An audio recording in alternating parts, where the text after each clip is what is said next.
ምንድነው ሃይማኖቴ? ካፊር። ወሃቢያ ማለት ምን ማለት? አካለ ጎደሎ አምላኪ ማለት ትርጉሙ እንደዛ ነው። ከየት አገኘ ይሄንን ትርጉም? አካለ ጎደሎ የሚለውን አምላኪ የሚለውን ወሃቢያ ማለት አካለ ጎደሎ አምላኪ የሚለውን ትርጉም ከየት አገኘ? አካለ ጎደሎ ስለሚያመልክ እኮ ነው። አካለ ጎደሎ ወሃቢያ ማለት በስልኛ አካለ ጎደሎ አምላኪ ማለት ነው። እሺ እነሱ እስቲ ለምሳሌ እንደው ይሄንን ያለህ ማን ነው? ወይ ደግሞ ያለህ ሼኻችሁ ለምሳሌ ወይ ደግሞ ዓሊሞች ማን ነው እንደዛ ይሄንን ትርጉም የሰጣቸው? እዚህ ያላችሁ ሁላችሁም ውረዱ። ይሄ ወሃቢያ ነው። ወሃቢያ ስለሆነ እዚህ ያላችሁ ሁላችሁም ውረዱ። ወላሂ ወሃቢያ ነው። አላህ ሁሉም ቦታ አለ። ወሃቢያ ነው። አላህ ሁሉም ቦታ አላህ ፊ ኩል መካን አላህ ፊ ኩል መካን ሁላችሁ አላህ ሁሉም ቦታ አለ ብላችሁ ምን ወሃቢያ እንደ ወሃቢያ ሙስሊምን አይወክልም። በቃ እዚህ ጋር ያላችሁ ማለት 600-700 ሰዎች ማመን አለባቸው። በእኔ እምነት አላህ ሁሉም ቦታ አለ። ጥያቄ አለ። በነገራችን ላይ ጥያቄ አለ። ጥያቄ ነበረኝና ግን እናንተ አላመናችሁም እያልኩኝ እኮ ነው። ሙስሊም አይደላችሁም ሰላም መጀመሪያ እያልኩኝ ለካ ሲጀመር እኔ ሙስሊም አይደለሁም። አይደለም ሙስሊም አይደላችሁም። አላህ ካርሽ ብላኝ እንጂ ምንድነው ሃይማኖቴ? ካፊር። አንተስ ምንድነው? ሙስሊም ነኝ። በጣም ጥሩ። እሺ አንድ ሙስሊም አንድን ሰው እንደዚህ ወስኖ ካፊር ነው ማለት ሸሪዓ ላይ የተፈቀደ ነገር ነው አይደል? አላመናችሁም እኮ ነው። አላህ እንኳን እንደ ክርስቲያን ነው አላመናችሁም። ካለ ጉዱ ነው የምታምኑ ብለኛል። እኔን እኮ ካፊር አድርገሃል። አንተ አሁን በአንተ ቤት እኔን ካፊር አድርገሃል። ነብዩ ሰለላሁ ዐለይሂ ወሰለም ምን እንዳሉ ታውቃለህ? አይዋ እኔ ብዙም ሐዲስ አታውቅም እኮ አንተ አጨብጫቢ እንደሆንክ ሐዲስ የለ አልቀበል። ዝም ብለህ ማጨብጨብ እንጂ ያለ እውቀት ነው የምትሄደው። አውቃለሁ። እሱን እኮ ስለማቅ ነው ያው የምጠይቅህ ማፋጠጥ። ለዛ ቁርአን ብቻ ነው ኡስታዝ እኔ የምቀበለው ቁርአን ብቻ ነው። አንድ ሰው አንድን ወንድሙን ሙእሚኑን ሙስሊሙን ካፊር ካለ ኢላ ሐረት አለይ ወደሱ ትመለሳለች። ቆይ ተረጋጋሽ። መጀመሪያ ከአርሽ በላይ ነኝ አለኝ። ከዛ ተዋልኩት ማስረጃ አለኝ። እኔ እኮ ማለት ነው ወላሂ እንባችሁ እስኪመጣ ነው ዋጋችሁን ሰጥቻለሁ። አሁን ቤትህን አቋርጠው ምናምን ተወሱ ፖለቲካ አሁን እዚህ መልሰን ተገናኘን። አሁን ሁሉም ሐቁን እዚህ ጋር ያለ ሰው ሐቁን ይግኔ በአንተ እምነት ነው ወርድበታለሁ። አቡበክር ቆይ አንዴ ተረጋጋ። አቡበክር አንዴ በማለት ትግባ። አንዴ አፍወት በማለት ትግባ። ቆይ ፋራው ነው አካውንት አንዴ الرحمن العرش استوى የሚል የቁርአን አንቀጽን እያወራ ነው። الرحمن العرش استوى አይደለም ማታ ትርጉም የላትም ነው ወይ ማታ ትርጉም የለው ወይ በወንበር ነው በምንድን ነው ያለው? እኔ እሱን አላወኩም። እኔ በወንበር ነው በምንድን ነው ያለው? እንጥፍና ይወርዳል ተፈላግ እሱን እኮ አንድ አድርገው። እሺ ይወርዳል ምን ነው ምንድን ነው? አርሹን ይዞት ነው የሚወርደው? አይደለም አርሹን ይዞት ነው የሚወርደው። ማታ ምንድን ነው የምትለው? እሺ ሰው ይታዘባል። ተው እንደ ይሄ ሰው እንደ እንደዚህ አይነት እምነት የምታምነው ነገር ከሆነ ማለት ነው ወላሂ ከእምነት ራሱ ይወጣል። እዚህ ጋር እኔ ማለት 10 ደረሳታ በዛ አመጣለሁ።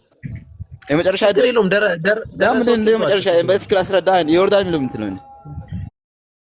ቆይ ግን ለምንድን ነው ኡስታዝ አቡበከር አርሹን ይዞት ነው የሚወርደው? እሺ ንገረኝ።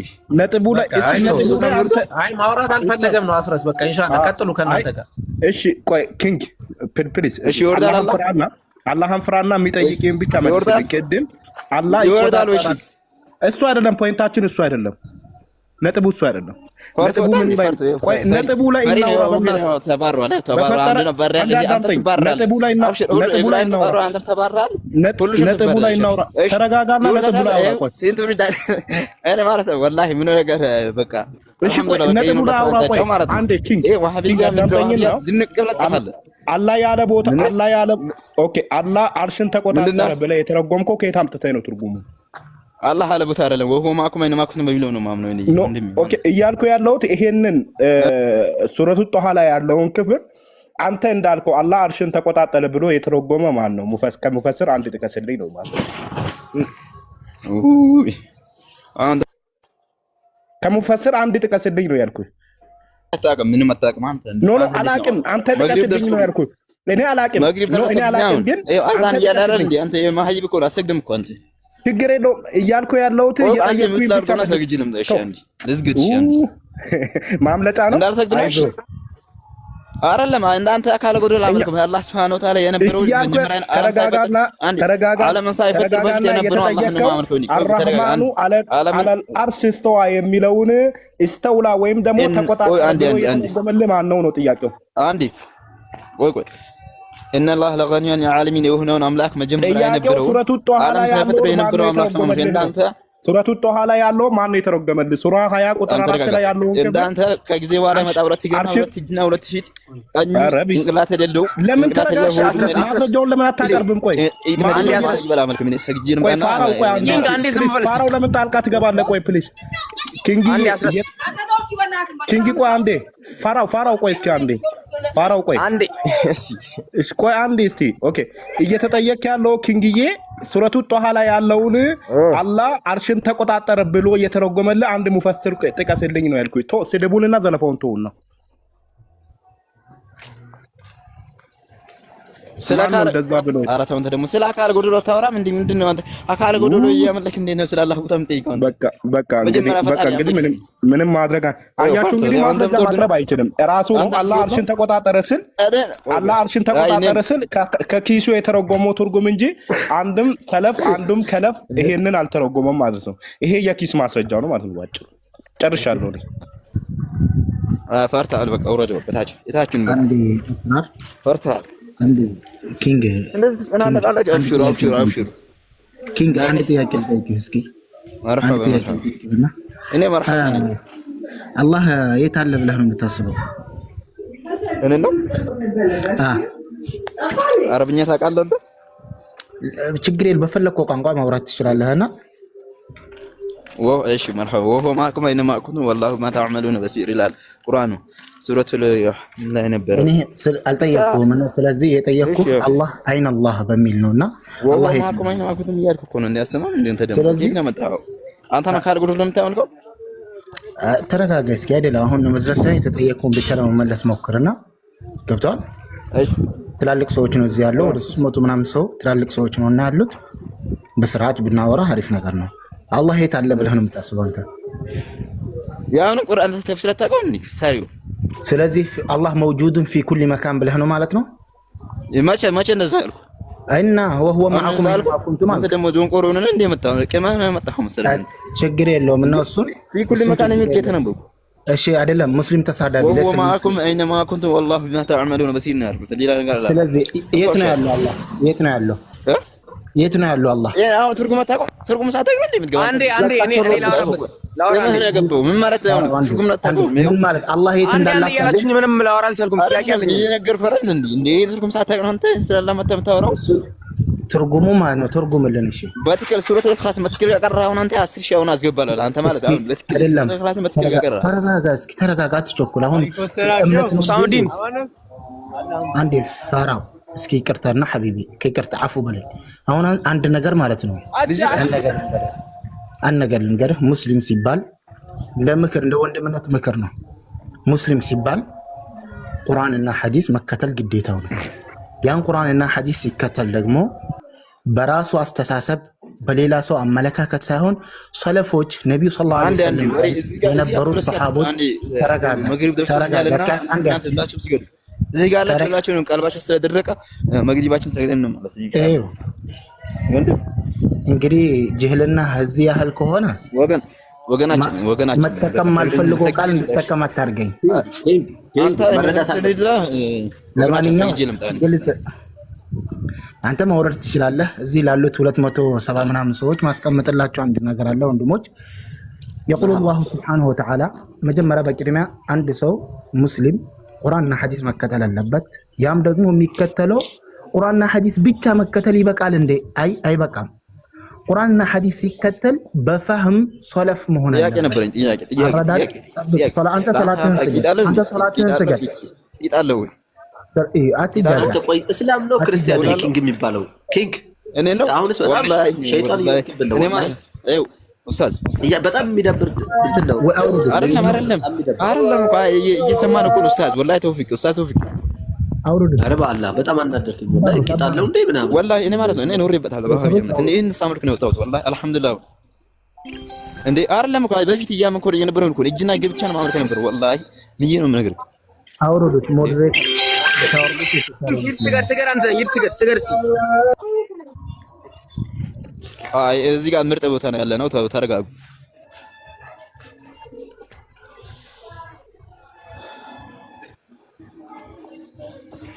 ወይስ ኡስታዝም ጥሩ አስወርዱት ይሄን ሞዴሬተር ካለ አስወርዱት ሞዴሬተሮች ካላችሁ አስወርዱት ወይ ተውፊቅ ኡስታዝ ተውፊቅ ወይ ሞዴሬተር ካላችሁ አስወርዱት ተናገር በማስረጃ ተናገር አይደለም አስወርዱት እነዚህ ሰዎች ጋር መቀማመጥ ከለከሉኝ ወንዳይ ከለከሉኝ እንደ አይነት ሰው ጋር መቀማመጥ አይበቃም ማንሽ አትሳደብ እንጂ እንዴ አላህ አትፈሪም እንዴ አንቺ ሴት ወርዱት ወይኛ እንውረድ ሁለቱን ቶፊቅ ሞዴል ለህም እንዴ አንተ ውረዱና ሞዴል ለማንተ ጋር አይደለም ኡስታዝ ስላስቀመጡት ምናልባት ኡስታዝ ስላስቀመጡ በኋላ ከፈለገና በአላህ ያላገጠ ነው እንጂ ተውፊቅ አውርዶ እንጂ ወላሂ ተውፊቅ አውርዶ እኔ ተከትሎኝ መጣ ወላሂ ታርኝ ኖርማል እኔ ተከትሎኝ ይወጣ እኔ ኡስታዝን ወዳቸዋለሁ ኡስታዝ እኔ ወዳለሁ አከብራለሁ ግን በዚህ ባቂ ላይ ሲመጣብኝ ነው የመጣለው እንጂ ሌላ ነገር አይደለም ሁሌም የሚመጣው እኔ ትራንት ወጥቻለሁ በትክክል ልትመልስ አልቻልኩም አውርዶ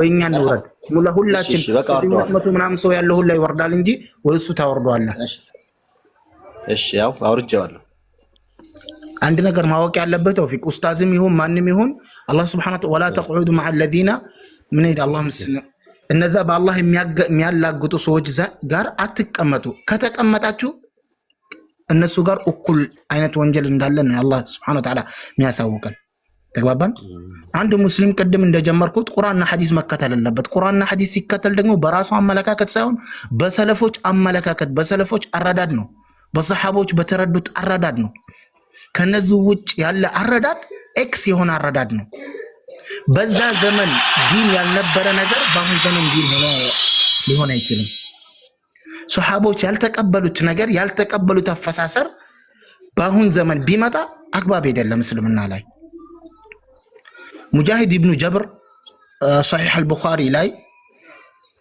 كتاب التوحيد باب كتاب التوحيد لاي بابو وكان عرشه على الماء يميلو باب لاي مجاهد ابن جبر بلو مالت دغمو የابن عباس درسا ነው ترجمان القرآن ابن عباس قرأت على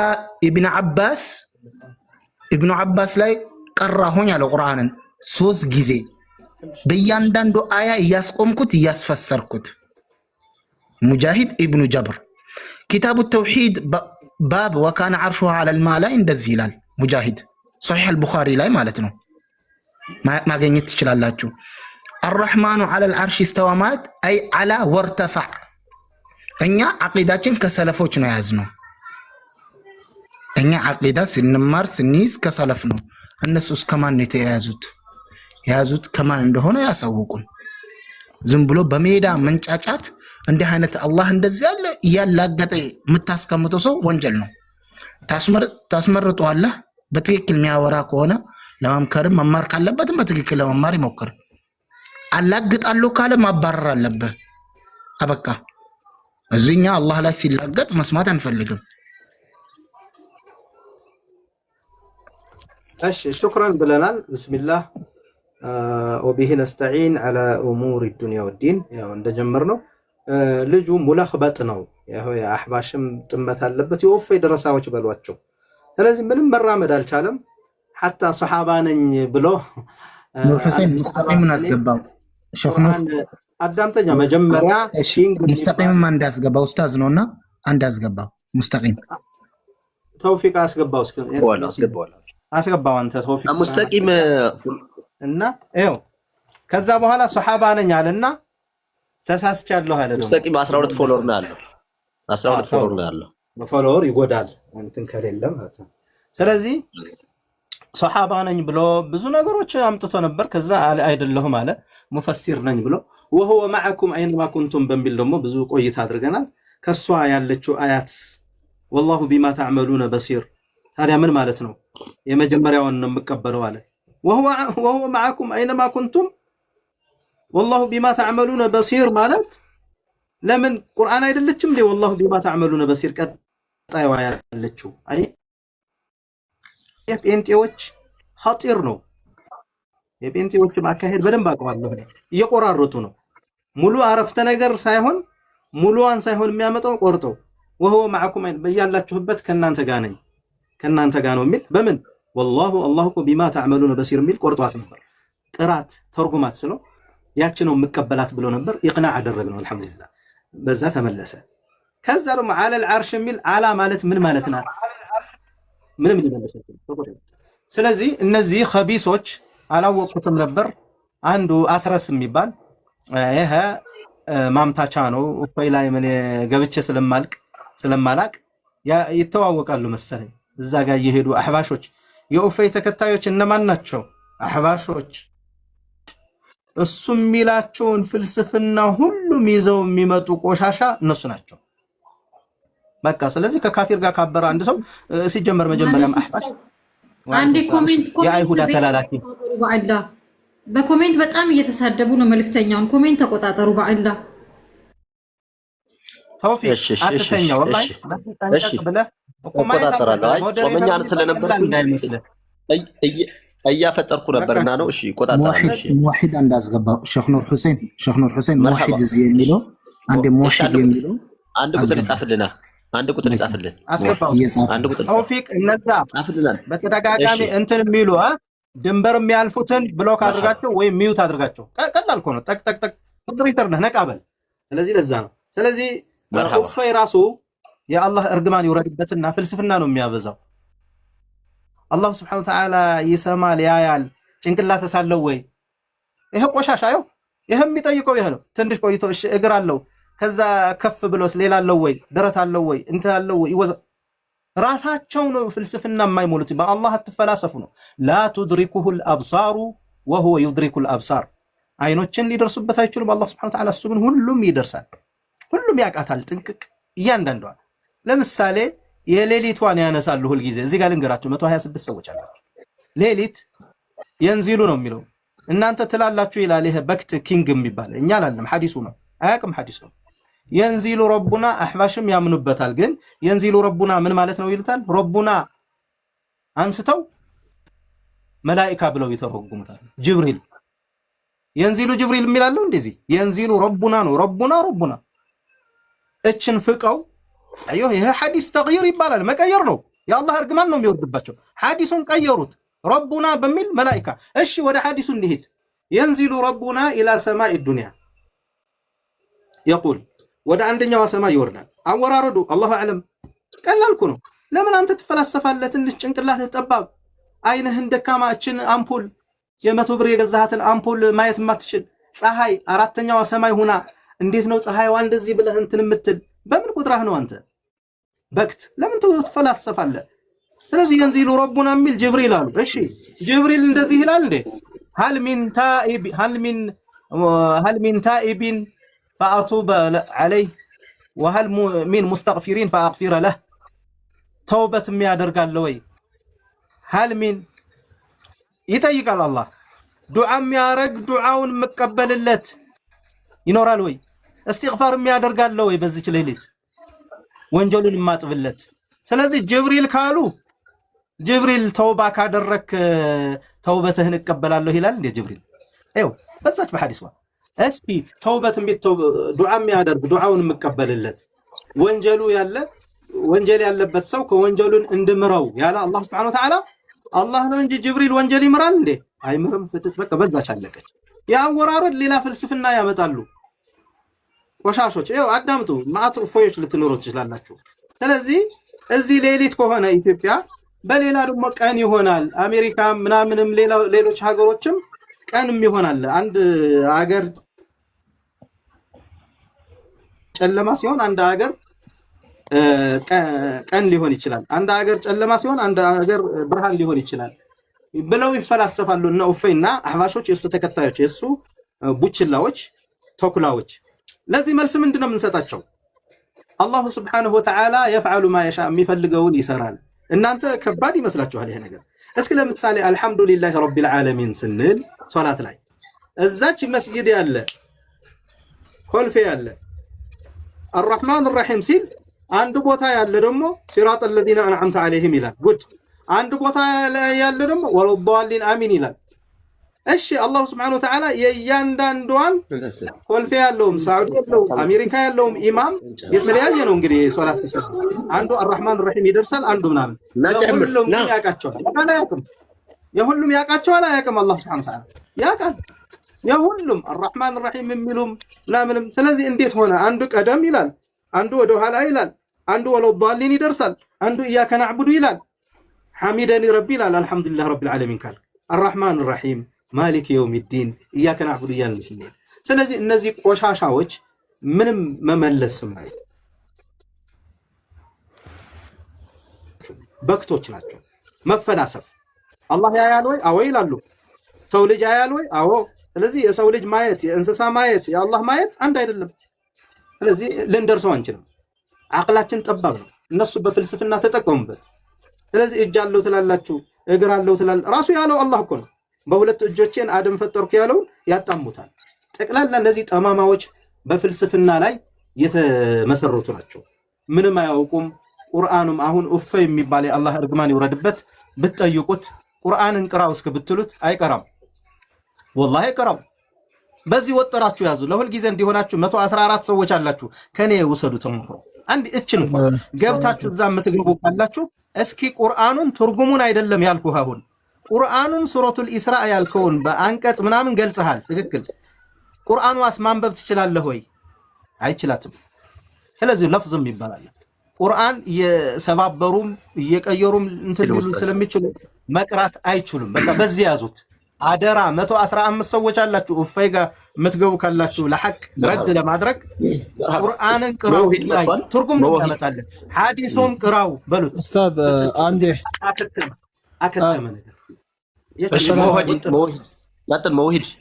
ቀጥል ሰላም አለይኩም ወራህመቱላህ በእንግሊዝኛ እየተረጎመ ሰላም እኔ አካውንቴ እንትን ሆኖብኝ ነው ጀማዓት ኸይር ይሄ ልጅ ከዚህ በፊት አዋዊቼ ነበረ አቅል የለውም ጤነኛ አይደለም አንድ ከሙስሊም አይደለም ተውና በጤነኛ የሆነውን አካል ኖርማል ሰው በመሆኑ ራሱ እኔ ተጠራጥራለሁኝ ምክንያቱም ይሄ ልጅ በመንደር ነው መሄዱ ከተባለ እንደኔ ታስሮ በቁርአን ቢቀራበት ይለቋል ቢያስባለሁኝ እንደ በርሰን ደረጃ ጤነኛ ቅድም ተናገረው ኪንግ ነው ኮሜንት ዝጉ ወይ ኮሜንት ተቆጣጠሩ ወይ ዝጉ እኔም እየወረድኩ ነው አላህን ፍሩ በአላህ እየተሳደቡ ነው እያረፋቸው ነው ሚውት ያርቋቸው ነው ኮሜንት ላይ አላህ ታውት ነው ሲባል ሰምተናላችሁ እንዴት አስላችኋል ኮሜንትን ዝጋ አንዴ ተውፊቅ ለጊዜ ዝጋና ተውፊቅ እየፈዘዝክ ነው እንዴ አይ አንዴ ኡስታዝ እንደማይጽፉ ያፈጠርኩ ነበር ኡስታዝ አይ ነው አንዴ እንትን በሉ ታዲያ ለምን እንደዚህ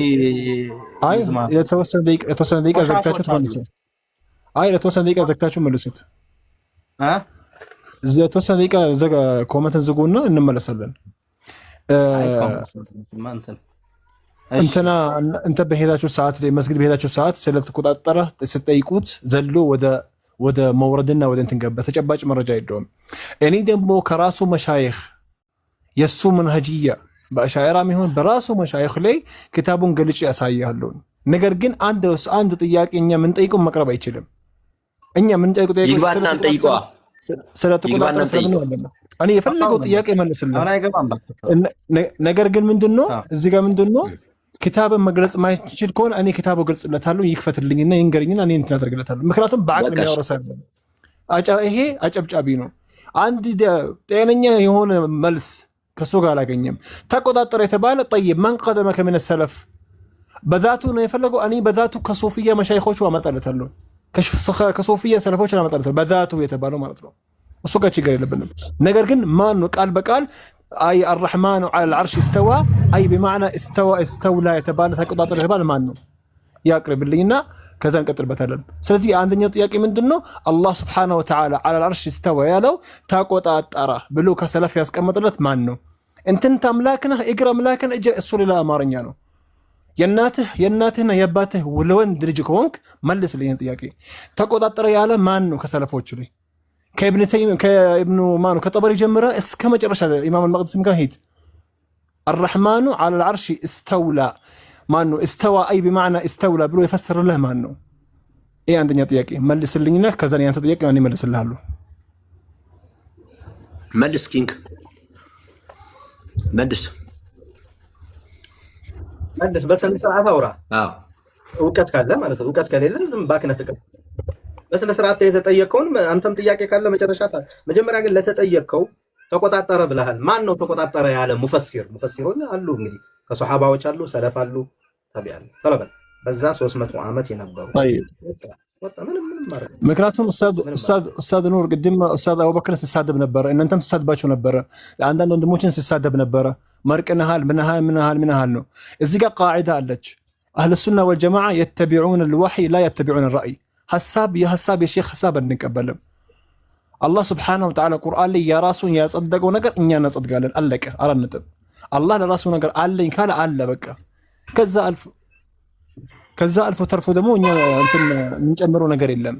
ይሄ ኡስታዝ በነገራችን ላይ ከውሸት አልፎ ምንድነው የሚዲያውን እንትን ይፈልጋል።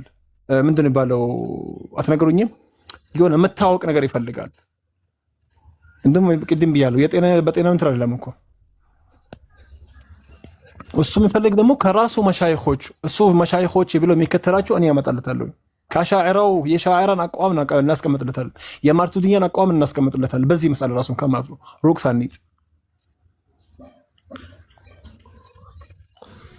ጀዛኩሙላህ ኸይር። እቺ ሶኬት የቴፕ ስፒከር እዚህ ያለች ወፍራ።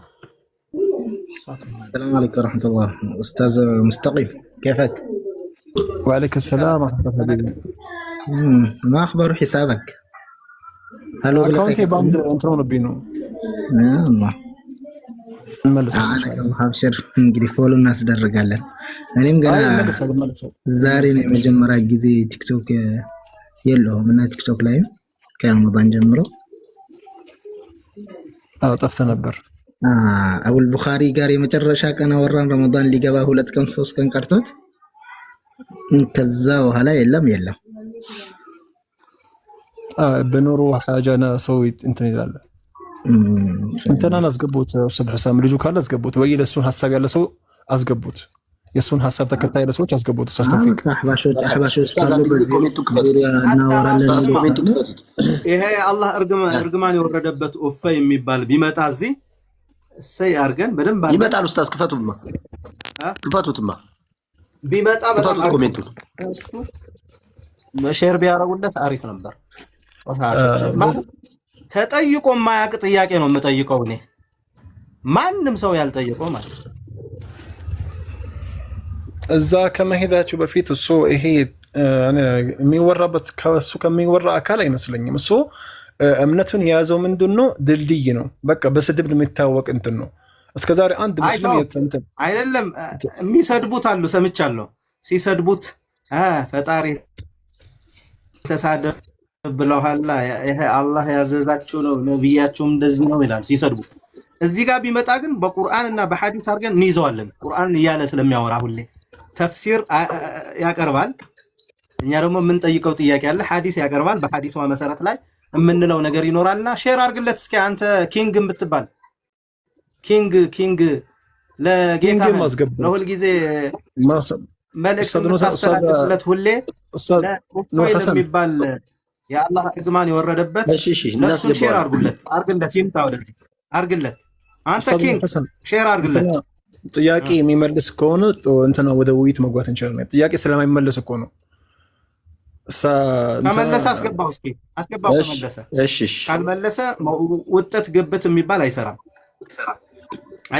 አሰላሙ አለይኩም ወራህመቱላሂ ወበረካቱሁ። የምትጠየቀው ጥያቄ ትመልሳለህ ወይ እንበለው። ሰላም ናቸው። የሚሻለው የሚመስለኝ ማለት ኡስታዞቹ ይጥራ፣ መሻይኾቹ ቢጠራ ይሻላል። አምጣ ኡፈ የምትለውን አምጡት፣ ጥሩት። እንዲያም ዛሬ በሱ ነው የምናደርገው። ወአለይኩም ሰላም። አፉን እዛ እፎይ እኮ ሽፍታ ነው ኡስታዝ። እፎይ ማለት በጣም ከባድ ሰው ነው። አይከብድም ወላሂ አግም። እኔ ማንም እነዚህ ንጽጽር የሚሰሩ ያልጠየቁትን ጥያቄ ነው ወጥሬ የሚይዘው ነው። ምን አለ ትልኛለች? ይምጣ የሚያምን ከሆነ እንትን አቃለሁ የሚል ከሆነ ቁርአን አቃለሁ ይላል ሳቅ ብለ ላይዋን ይዞ እንነግረዋለን። ተፍሲር አቃለሁ ካለ ማን የፈሰረው ነው የምታውቀው እንለዋለን። ፍጥጥ ይላል። ቶሎ በል እንዳይሰማን ቶሎ በል አድርሱለት። ይምጣ ይምጣ ይፈታ አንዴ ይሰማል አንዴ ይሰማል ቀጥል ኢብኑ ሁሴን ቀጥል አንዴ አብሽሩ ማናቸው የሚምጡ እኛ ቤት ላይ ገብተው ያወሩ ይሄም ኪንግም ራሱ በዚህ እሱ በሚያወራው መልክ ነው ያወራሉ ችግር የለውም ተላበስ እነሱ የሚያወሩት እስቲ ማስረጃ ላይ አይደለም ችግር የለውም ይሄ ማስረጃ ምናምን አይደለም ሙስተቂም አቅርበው አትርሳ ለሚሳደቡት እንዳልኩ አይ ቶፊቅ ይግባ ኢብኑ ሁሴን ኪንግ ይግባ እሺ ና ኪንግ ግባሽ ኪንግ ግባ አንድ ቁጥር ጻፍልኝ ኪንግ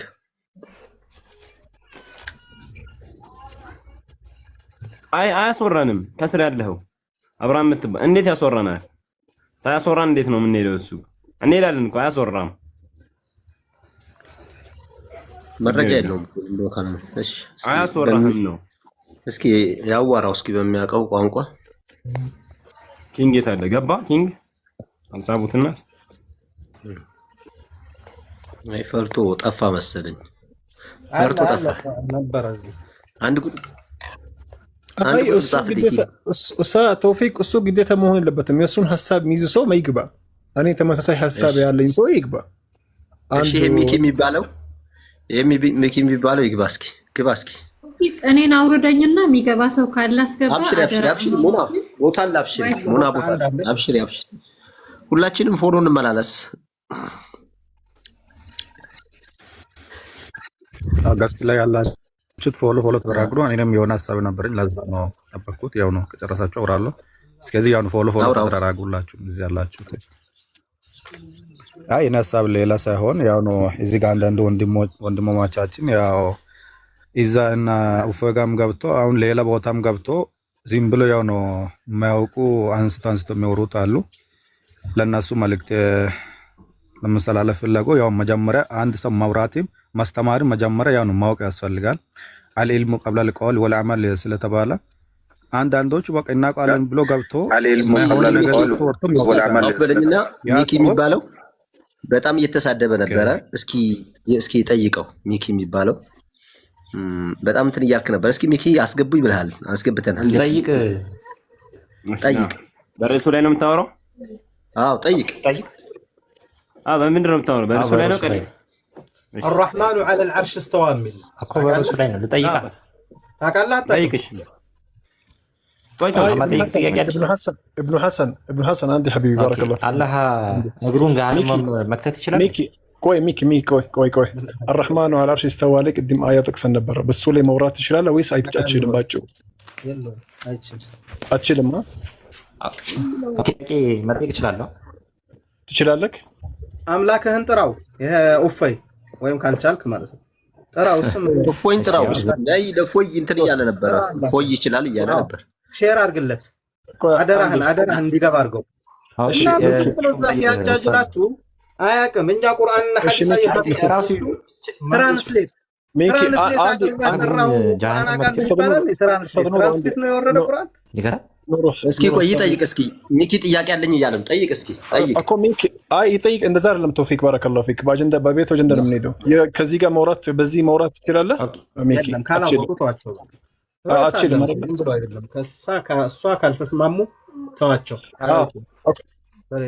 አባባል አይ እንትና ለትቢያን ሐቅ እንተ መሆን አንዳንድ አዋቂ ስለሚያጫውታችሁ ሚኪ በዚህ አንድ የሚዩትን ክፈት ይሰማል ድምጼ خلاص ሌላ ሰው ይባል ማና ሰማ እንትና ሚንሃጅ الرسول ሚለውን አስገቡት ሄደ ለጋላለችም ሌላ ቦታ ተጠርቷል እኔ ተፈለጋችሁ ቦታ ከሌለ እኔ ልውረድ ራሳቸው አውርዶ ተውፊቅ በቃ አውርዶ ቤቱን አውርዶ ሚንሃጅን አስገባው እሺ አንድ ቁጥር ጻፍልኝ ሚንሃጅ አንድ ቁጥር ጻፍልኝ በስትክል በዘር እኔ እኮ አረብኛ እንዳጽፉ አረብኛ አታውሩ አላህን ፍሩ የማትችሉት ነገር አትሞክሩ መንሃጅ ረሱል እንደዚህ ነው የምጻፈው እያሳቀኝ ነበር ኮሜንት ውስጥ እየጻፍኩና ውስጠቂ ማንም አላየውም ሲቀጥል ደግሞ እዛ እንትና ሴጋ ቤት የምትገቡበት ነገር ላይ አላህን ፍሩ ኧረ አላህን ፍሩ። አላህ ስብሓነሁ ወተዓላ ቁርአን ላይ አይደለም ለእኛ ተውትና ማለት ነው ለነቢ አንድ የሚተድርግ ነቢይ ሰለላሁ ዐለይሂ ወሰለም እሳቸው ላይ ቁርአን የወረደበት ታይም ቁርአን እሳቸው ላይ የወረደ አላህ ስብሓነሁ ወተዓላ ኧረ አንድ የሚተድርግ እና አላህ ስብሓነሁ ወተዓላ ማለት ነው አያቶች በአላህና በነቢዩ ሰለላሁ ዐለይሂ ወሰለም የሚጋለጡ የሚላገጡ ከሆነ ያ መጅሊሱን ቀይሩት፣ ያ ቦታውን ቀይሩት የተባለ ነበረ። እናንተ እዛ ጋር ሄዳችሁ እኮ ቤት የምታሟሙቁበት አላህ ልትፈሩ ይገባል። ይሄ በነገራችን ላይ አንዳንድ ዑለማዎች እስከ ከቢራ ድረስ የሚወስዱት ያለ እውቀት እዛ ጋር መቀመጣችሁ እኮ አያስፈልግም። አንድ ሁለተኛ ደግሞ ሐተን አያ ምን ትላለች? ተዓለው የተባለ ቦታ ምንድን ነው አያ ያለችው? ኑ እና እንወያይበት ነው። እውቀት ከሌላችሁ እንትን ከሌላችሁ እዛ ምንድን የምትሰሩት? አላህን የምታሳድቡት ቁርአን የምታሳድቡት። ስለዚህ ይሄን ነገር ወላሂ በጣም ያናድድ ነገር እኮ ነው በነገራችን ላይ።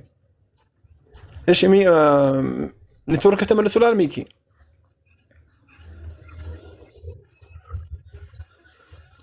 ከረጁል الذي كان حج الرسول الله ሰላም ናችሁ? እሺ ይሰማል? እሰማለሁ። አዎ ተብሏል።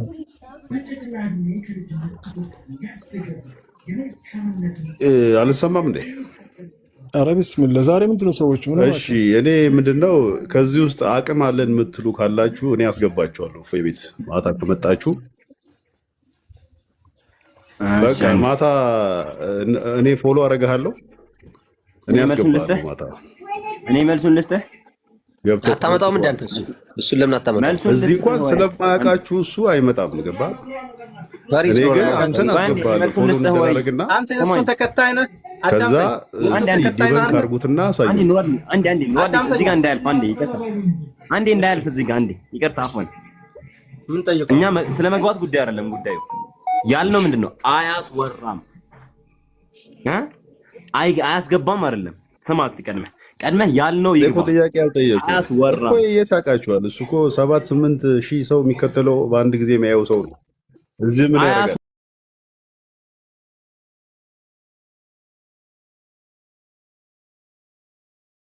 ወድ ወንድሜ ኢብራሂም እሺ እንዴ ምን ሆነ ነው? ሽልማት ያለው ጥያቄ ሆነብኝ እኮ። እስቲ አወከር ይቅርብ፣ ኢብራሂም ይቀጥል።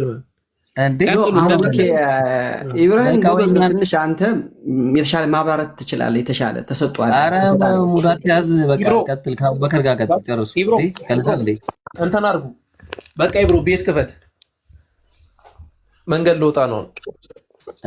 አይ እሺ እንዴ ያልፋል። እንደዚህ እንዳታረጉ ሁለተኛ። እሺ ኦኬ ይቅርታ ልነግርህ ፈልጌ ነው። ለምን መሰለህ አንዳንዴ ኪድና ከኢብሮ ጋር ታወራለህ። ቆይ ያልፋል። ያንዴ እየተሰናበትን ስለ ኢብሮ ቤታ አንዴ ቶሎ ክፈትና ኢብራሂም ልላካቸዋል። መጀመሪያ ክፈት። ያ አላህ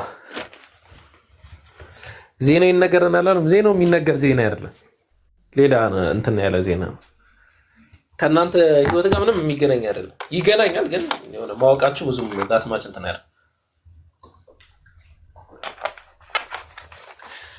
ያ አላህ ሰላም አለይኩም ወራህመቱላሂ ወበረካቱ። ወአለይኩም ሰላም ወራህመቱላሂ ወበረካቱ።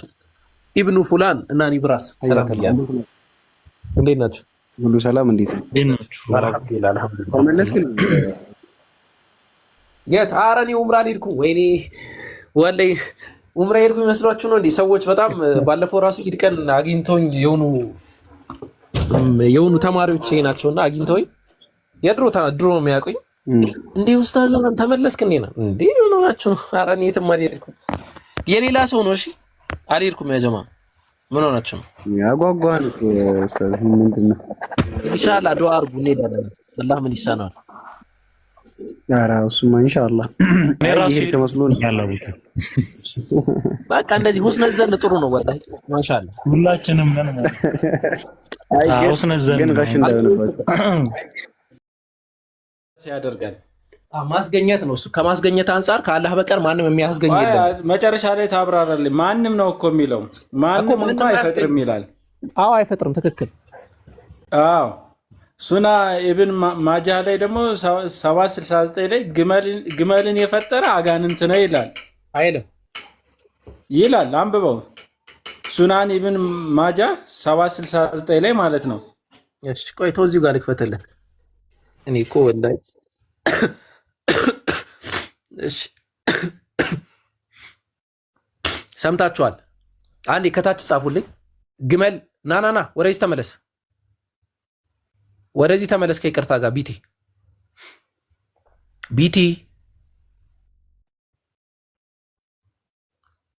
ቢቲ ወደዚህ ተመለስ። ኦኬ ሱነን ኢብራሂም ያለው ኢብን ማጃህ ተዋቸው፣ ችግር የለውም። እንደዚህ አትያዙባቸው። ቢቲ ወደዚህ ተመለስ ከይቅርታ ጋር። ውይ በቃ እንደዚህ እንትን አትበሉት። ግመል ተፈጠረ እንደዛ የሚል አንድም ሐዲስ የለም። የሁሉ ነገር ፈጣሪ አላህ Subhanahu Wa Ta'ala ነው። ማንኛውም ነገር የፈጠረው አላህ Subhanahu Wa Ta'ala ነው። ቁርአኑ ላይ ራሱ ብትሄድ ዝንብን ራሱ የፈጠረው አላህ ነው ብሎ ካስቀመጠ በኋላ በምን አይነት አእምሮና በምን አይነት ስሌት ነው ግመልን ግን ሌላ አካል ነው የፈጠረው ብሎ የሚናገረው? አላህ እኮ እዛ ጋር ዝንብን የጠቀሰው ለምንድን ነው? ለየኽልቁ ዙባበን ብሎ ያስቀመጠው። ዝንብ ብሎ ማለት በጣም ትንሽ ፍጥረት ስለሆነች ነው። ያቺን ትንሽ ፍጥረት ራሱ ቢሆን አላህን የፈጠራት እያለ ነው። ግመል ማን የፈጠረው ከተባለ አላህ ነው። ያስገኘ ዓለም ላይ ያለን ነገር ሙሉ ያስገኘው አላህ ነው። ላ ኻሊቀ ገይሩላህ፣ ከአላህ በቀር ማንም ፈጣሪ የለም፣ ሙጂድ የለም፣ አስገኘ የለም። እና ከዛ አንጻር ነው። እሺ ብሩክ ሰላም ብያለሁ። ፈጣሪ የለም፣ ሙጂድ የለም። ቤተሰብ ሰላም። አቡበክር ሰላም። ዮሐንስዬ አሁን ስለገባህ ብሩክ ይቀጥልና ትቀጥላለህ አይሻልም?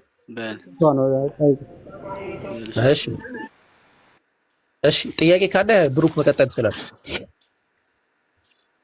እንትን ሰላም አለይኩም በዛ ኮኔ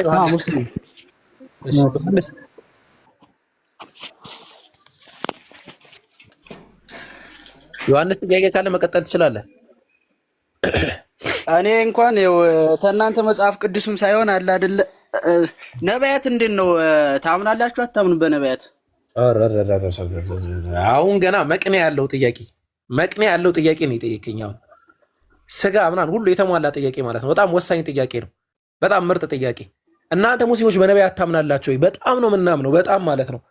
ከማመንም አልፈን የነቢያቱን መሰረታዊ አስተምህሮ አላህ Subhanahu Wa Ta'ala በቁርአን ላይ ዘግቦልናል። እያንዳንዱ መሰረታዊ አስተምህሯቸው ማለት ነው።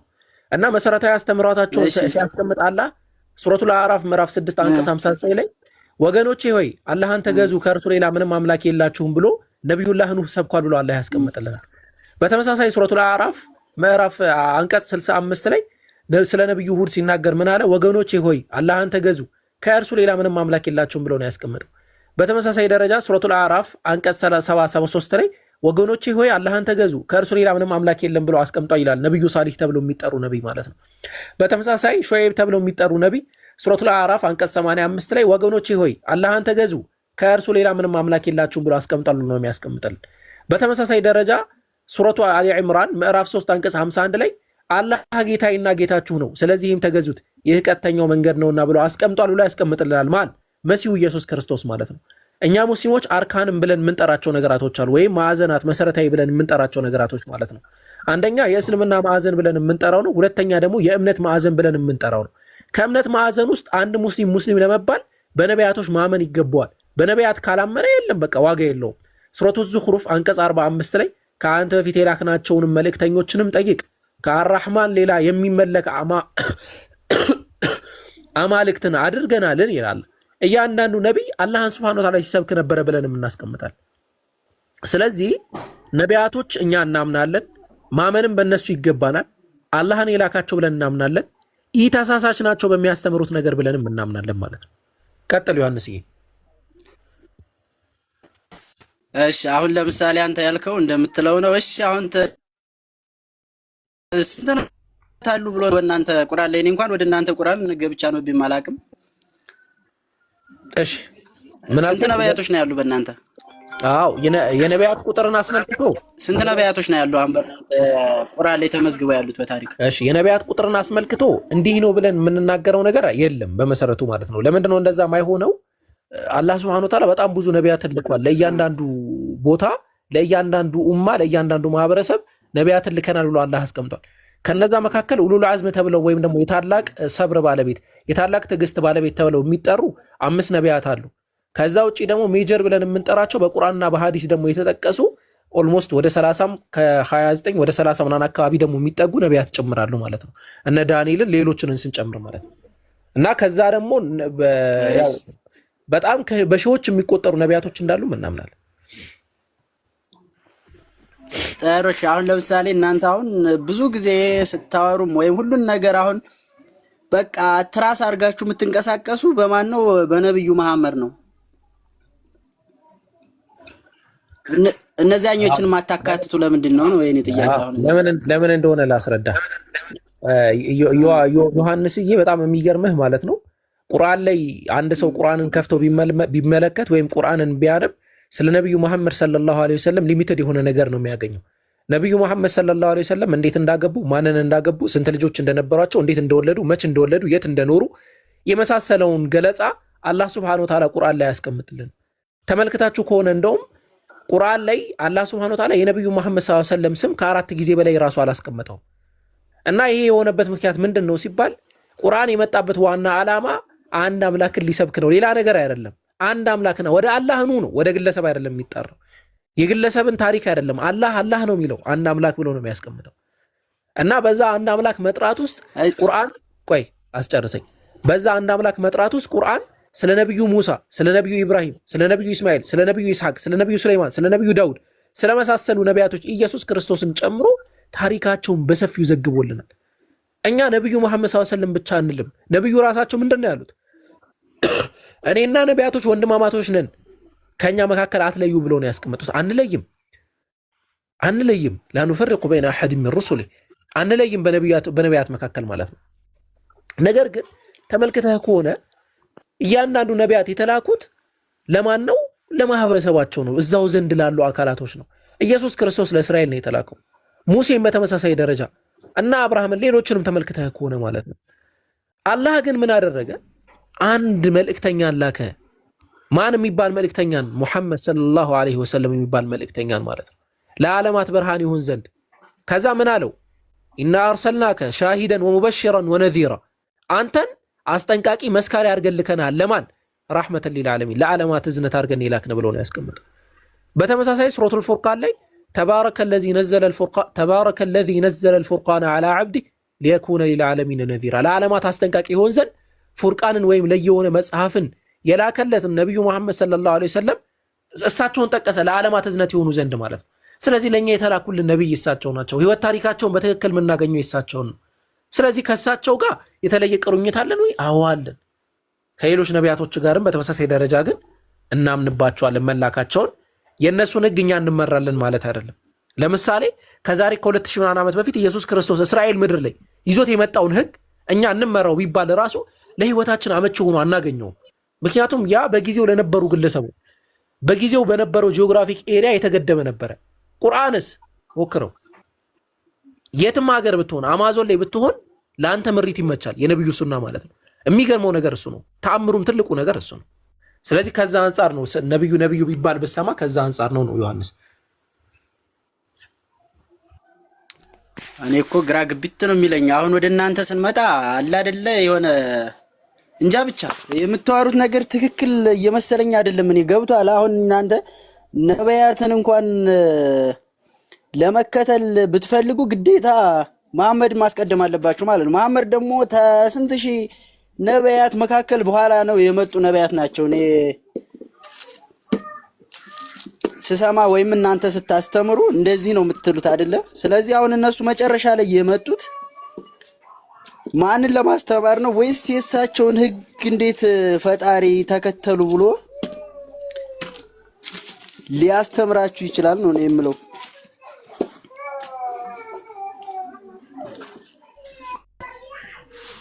ገብቷል አይደል? አሁን በነቢያት አሁን ታላላቆች ነቢያት አሁን ከሌ እንደዚህ ይመጣል ምናምን ብለው ነቢያት ተናግረውላቸዋል ለነብዩ መሐመድ ተናግረውላቸዋል። ግን ወደዛ ከመምጣታችን በፊት ማለት ነው ዮሐንስዬ ባይዘው ያልተነገረላቸው ነቢያቶች እኮ አሉ። እንደ ክርስቲያናም ብንሄድ ማለት ነው። ለምሳሌ ሙሴ ትልቅ ነብይ ነው አይደል? ሙሴ ለምን አልተነገረለትም? እስቲ ማስረጃ ስጠኝ። ለሙሴ የተነገረለት ትንቢት ካለ እስቲ ማስረጃ ስጠኝ። ለሙሴ የተነገረለት ትንቢት እንደሚመጣ ምናምን የተነገረለት ትንቢት ካለ ማስረጃ ሙሴ እኮ መጀመሪያም እኮ እስራኤላውያን በድለው ወደ ግብጽ የወረዱት ለምን ይመስላል? ነው እሱ ሳይሆን ሙሴ ከግብጽ ባርነት ወደ እስራኤል ወደ ከናን ምድር የተመለሱትስ ለምን ይመስላል? መጀመሪያ እኮ ህግ ነገሮችን ሁሉ ታቦትን በለው ህግጋትን የደነገገ እኮ ሙሴ ነው አይደለም? ዮሐንስ ቆይ እንደዛ አይደለም የጠየቅኩህ ጥያቄ። አው ነብዩ መሐመድ ተነግሮላቸዋል ወይ አልከኝ። እኔ መነገራቸውን አመጣልሃለሁ። ነገር ግን ሙሴ ራሱስ ቢሆን ተነግሮለታል ወይ አልኩ። አዎ አልከኝ። ማስረጃ የቱ ጋር ነው ሙሴ እንደሚመጣ ትንቢት የተነገረለት የቱ ጋር ነው? ጥቅስ ስጠኝ። እንዲማ ትንቢት የተነገረ አዎ የለም ማለት ነው። እኔ ደግሞ ለነብዩ ትንቢት እንደተነገረ ማስረጃ ልስጠኝ። ሙሴ ራሱ ሙሴ እኮ ቆይ ላስረዳ። ሙሴ ብሎ ማለት አምላክ የወደደው በጣም ትልቅ የሚባል ሰው ነው። ህግን ይዞ የመጣ ነው። የሱ አምላክ ያመጣውን ህግ ራሱ ከአክብሮት አንፃር ለሱ የሙሴ ህግ ተብሎ የተጠራለት ነው። ኦሪት ብለን የምናነሳው ነገር ማለት ነው። እና እዛ ህግ ላይ ተመልክተህ ከሆነ ሙሴ ምን ብሎ ነው ያስቀመጠው? ከልክ የመጨረሻው ራእይ ላይ ቆይ አድምጠኝ። የመጨረሻው ራእይ የመጨረሻው በቃ ሊሞት አካባቢ እንትን ያደርጋል፣ ወስያ ወይም ንዛዜ ይናገራል።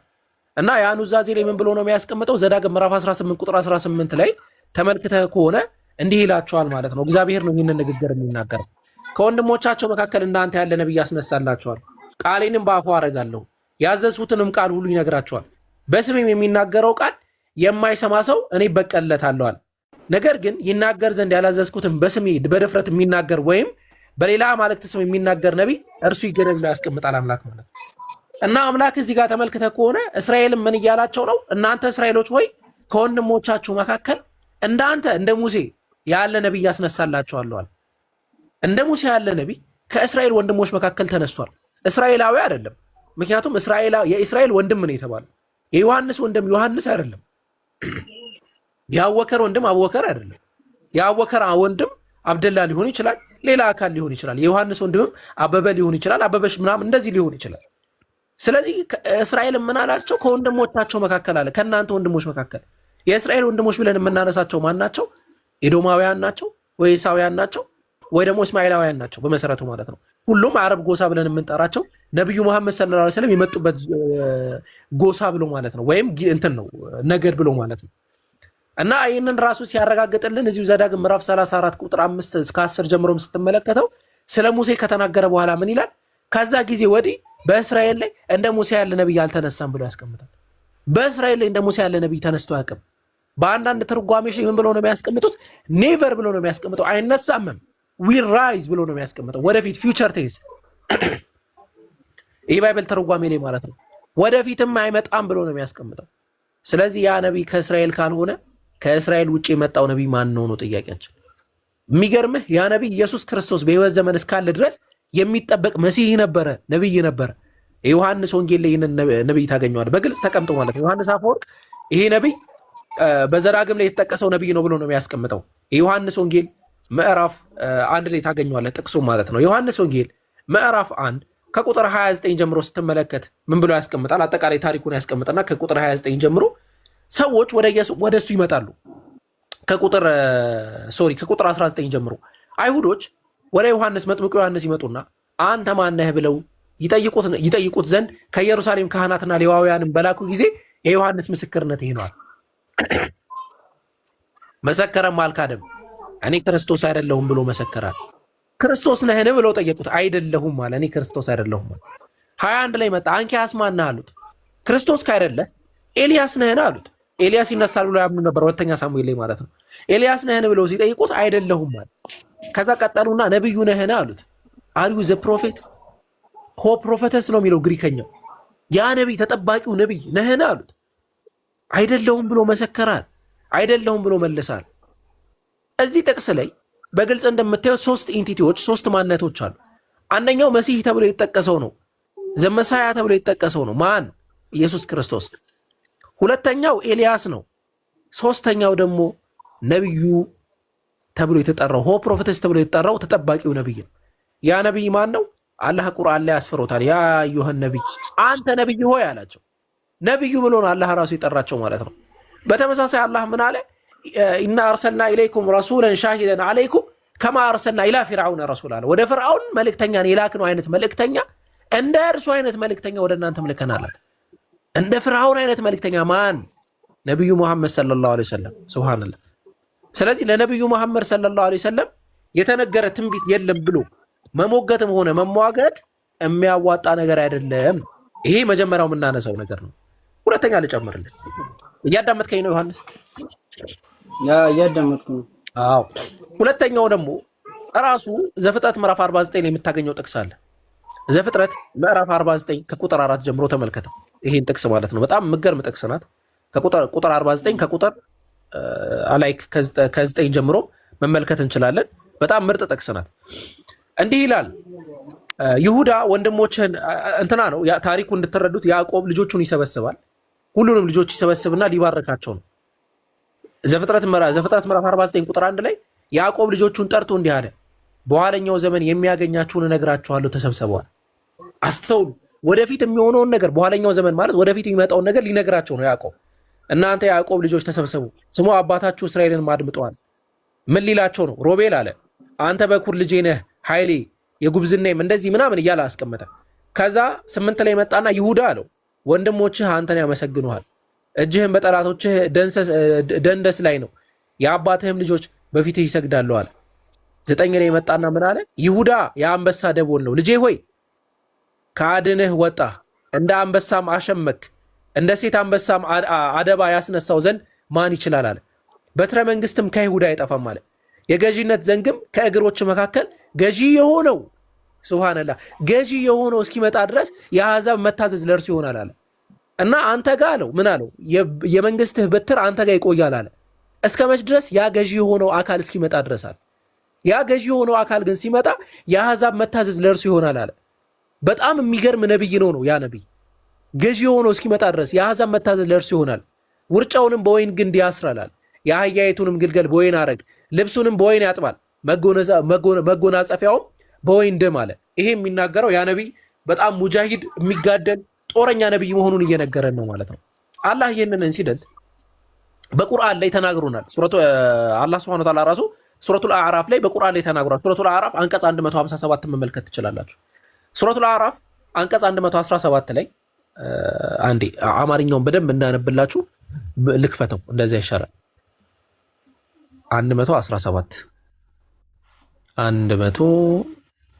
117 ኦኬ 17 ሳይሆን 157 መሰለኝ 157 ነው። እሺ 157 ላይ ምን ይላል መሰለ? እነዚያ ያንን በእነርሱ ዘንድ በተውራትና በእንጂል ተጽፎ የሚያገኙትን የማይጽፍና የማያነብ የሆነው መልእክተኛ የሚከተሉ ለሆኑት በእርግጥ ጽፈላቸዋለሁ። በርጎ ስራን ያዛቸዋል፣ ከክፉ ነገርም ይከለክላቸዋል፣ መልካም ነገሮችን ለእነርሱ ይፈቅድላቸዋል፣ መጥፎ ነገሮችንም በእነርሱ ላይ መጥፎ ነገርን እርም ያደርግላቸዋል፣ መልካም ነገርን ይፈቅድላቸዋል፣ ከእነርሱም ላይ ሸክማቸውን ያቃልላቸዋል አለ። እነዚህ አይሁዶች ሸክም ነበረባቸው፣ አምላክ የጣለባቸው ሸክም ነበር እና ያንን ሸክም ያቃልላቸዋል ብሎ ነው የሚያስቀምጠው። እና እዚህ ጋር ራሱ በሜታፎሪክ በሆነ አገላለጽ ዘፍጥረት ምዕራፍ 49 ቁጥር 11 ላይ ስለ ውርንጭላ እንደዚህ ምናምን ብሎ ሲናገር ምን ብሎ ነው እያስቀመጠ ያለው?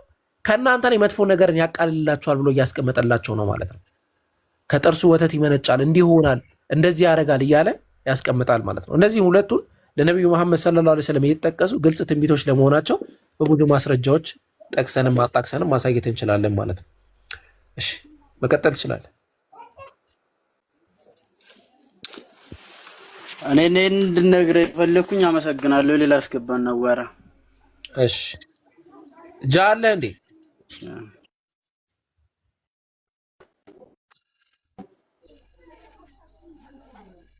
እሺ እሺ እኔ አሁን መውጣት አለብኝና ጃ መቀጠል ከቻልክ በጣም ትልቅ የሆነ ሀጃ አለኝ። እሺ እስቲ ሁሱም ካለ ሁሱ አለ እንዴ? የለም በጣም መሰለኝ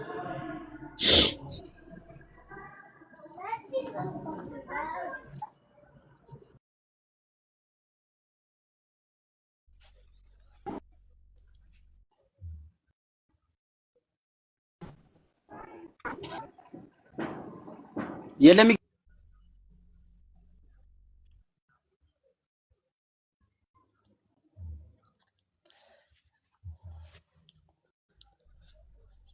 ሰላም ዋላችሁ።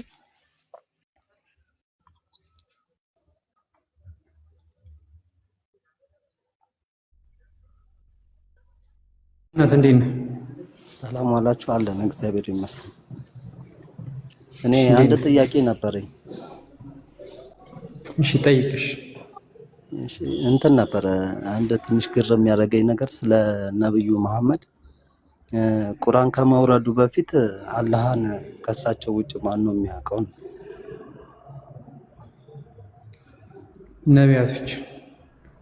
ነቢያቶች ግን ነብዩ መሐመድ ነው ስለ አላህ ቁርአን ወርዶለት የሚያውቀው። እሺ አንተ ምንድነው ሃይማኖትክ? እኔ አሁን የምጠይቀው እንትን ነው ነብዩ መሐመድ ውጭ አላህን ማን ያውቀዋል? እኮ ልነግርህ ነው። ምንድነው ሃይማኖትክ?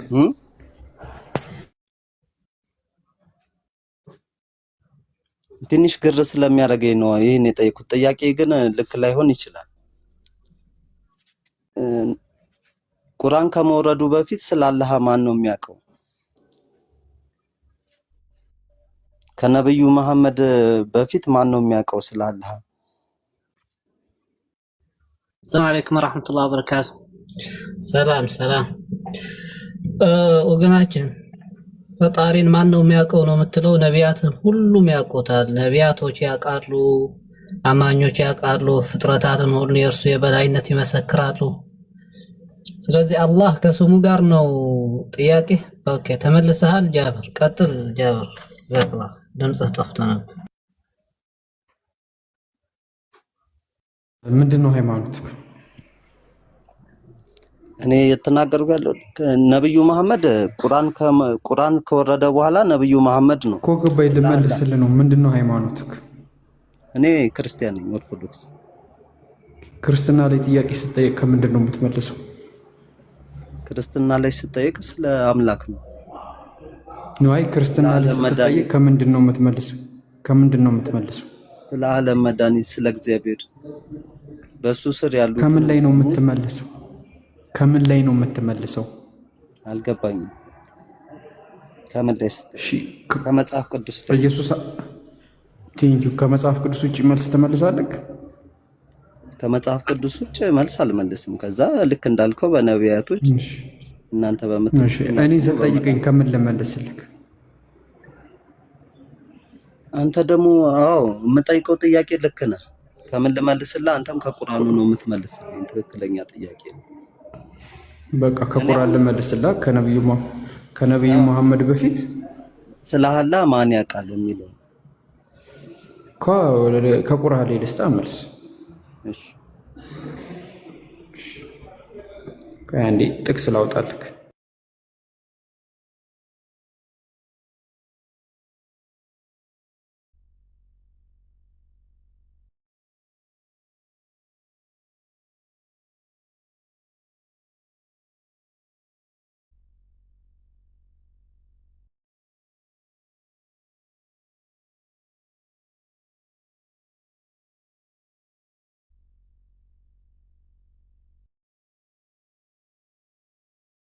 ታብታብ አድርጉሽ ያጀማ።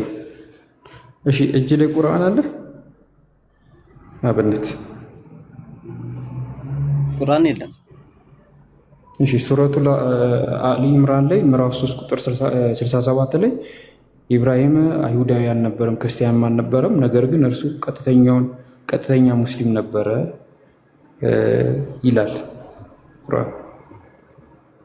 አላህን የሚገዛ ማለት ነው።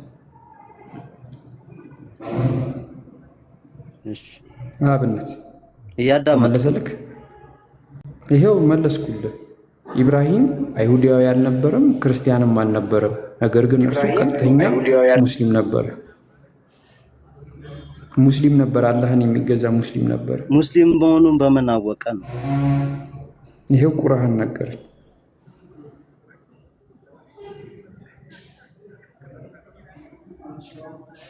አልተመለሰልኝም፣ ግን አልገባኝም አሁን ምን መሰለህ ያልተመለሰልህ እስልምናን የሚያውቀው ነብዩ መሐመድ ነው አይደለም? ከሱ በፊት ይታወቃል።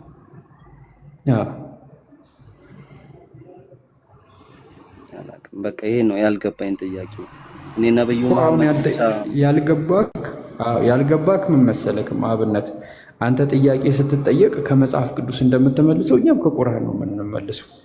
ከቁርአን ውጪ መልስ ከፈለክ ደግሞ ከምን እንመልስልህ? አንተ ከምን እንድንመልስ ነው የፈለግከው? እንዲገባ እኛ አምላክ ሙቶልናል፣ ወርዶ አይተነዋል። ለኛ ሲል ብዙ ነገር ሆኖ እንትን ብሏል። አሁን ልክ እንደዛ አይነት ነገር የኛውን በስጋ ተገልጦ አይተነዋል። እስቲ አምላክ ደግሞ ቆይ አብነት ኧረ ቆይ አንደኛ ነገር ማለት ነው አምላክ ለአንተ ብሎ ሰው ሆኖ መጥቶ እንደሞተ እስቲ ከመጽሐፍ ቅዱስ ውጭ ማስረጃ ስጠኝ። ኢቭን ከመጽሐፍ ቅዱስ ራሱ ስጠኝ አምላክ እንደሞተ። የኛ መጽሐፍ ቅዱስ ላይማ ብዙ አለ። ላይ አምላክ ወርዶ ለኛ ሲል ስጠኝ ጥቅስ። አሁን ጥቅስ ልሰጥ አልችልም፣ ያለውበት ቦታ እንትን ነው አልያዝኩም መጽሐፍ። በቃ ጥቅስ ስታመጣ በቃ ይዘህ ተመለስና አነግባባለን። እሺ ካላችሁ መለሳለሁ፣ ተመልሼ እመጣለሁ በደስታ። እሺ እናም ኒያቂንና ረመዳን ቀጥሉ። እሺ እኔ ማውራት አልችልም ያለበት